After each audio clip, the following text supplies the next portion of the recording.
fait, je vais vous montrer les différentes étapes à suivre pour bien préparer votre thé et surtout pour bien l'apprécier. Donc le premier paramètre à respecter, ça va être le dosage du thé. Donc, vous pouvez vous munir de votre cuillère parfaite. On l'appelle comme ça en fait parce que quand vous allez la remplir, vous allez avoir environ 2 grammes de thé. Et nous, c'est la dose que l'on recommande en fait pour avoir un thé qui soit suffisamment puissant sans être trop corsé.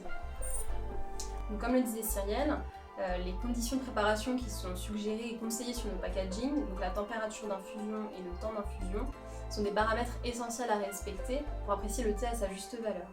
Et ici, en fait, le thé des amoureux, c'est un bon exemple, car typiquement, au vu de sa composition principalement du thé noir, on pourrait penser qu'une infusion 5 minutes à 90 degrés serait la plus adaptée, alors qu'en réalité, il est bien meilleur d'infuser 4 minutes à 80 degrés.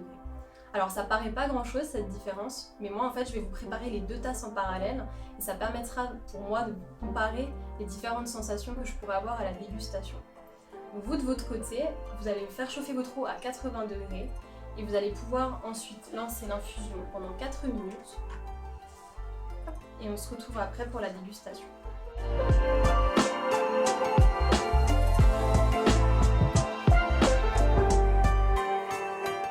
Voilà, donc l'infusion est prête. On va pouvoir déverser les tasses dans les bols. Alors je vous conseille quand même d'attendre quelques minutes avant de déguster votre thé, déjà pour pas vous brûler, mais aussi parce que si le thé est trop chaud, vous n'allez pas percevoir suffisamment bien la complexité aromatique de la recette. Donc en attendant, ce qu'on peut faire, c'est regarder un petit peu comment est composé le thé des amoureux. Donc là, vous avez le produit fini. Et nous, là, on vous a séparé les différents ingrédients de la recette. Donc majoritairement, en fait, on a du thé noir d'origine Sri Lanka, qui est roulé en petites feuilles torsadées. Ensuite, vous avez une petite part de thé vert sencha, qui est roulé en aiguille plate et qui va apporter un petit côté végétal à la recette. Et ensuite, on a beaucoup de fleurs différentes dans cette recette. Vous avez des pétales de cartame, des pétales de souci, des pétales de rose, mais aussi des pétales de bleuet et aussi des écorces d'orange. Alors ces décors, ils vont pas jouer un rôle gustatif, mais en fait, c'est souvent des clins d'œil aux notes aromatiques de la recette.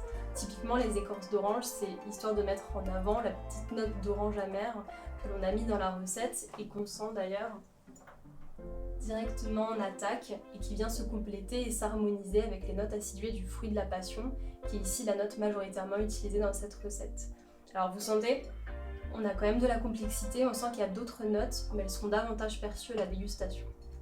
Donc je vais commencer par déguster la tasse comme vous l'avez préparée chez vous, c'est-à-dire infuser 4 minutes à 80 degrés. Donc sur cette tasse, en fait, l'attaque est vraiment ronde et gourmande. C'est parce qu'on a choisi d'y ajouter une petite note de caramel. Ensuite, ce qui est intéressant, c'est qu'on a tout de suite la passion, puis le zeste d'orange et enfin la rose. Et en fait, moi, quand je crée une recette de thé, c'est ce que je recherche, c'est qu'on ait cet enchaînement de saveurs, de bien sentir les notes les unes après les autres, parce que je trouve que ça apporte de la complexité et aussi de la surprise en fait à la dégustation.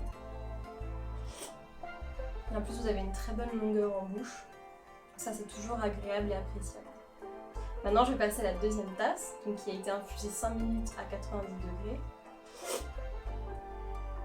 Et là, c'est vraiment dommage parce que l'attaque n'est plus si gourmande. Le caramel, on ne le perçoit presque pas parce qu'on a directement une sensation d'amertume. Et ensuite, l'ensemble est très linéaire, on a juste la passion. Et en fin de bouche, on a juste une légère astringence, donc une petite sensation râpeuse qui nous reste. Et je me dis vraiment que pour quelques minutes et quelques degrés d'infusion de différence, c'est vraiment dommage de passer à côté des sensations qu'on a sur cette tasse. Donc voilà, n'hésitez pas vraiment chez vous à refaire cette comparaison pour vous rendre compte de l'importance de ces différents paramètres. Après voilà, ça reste des conseils.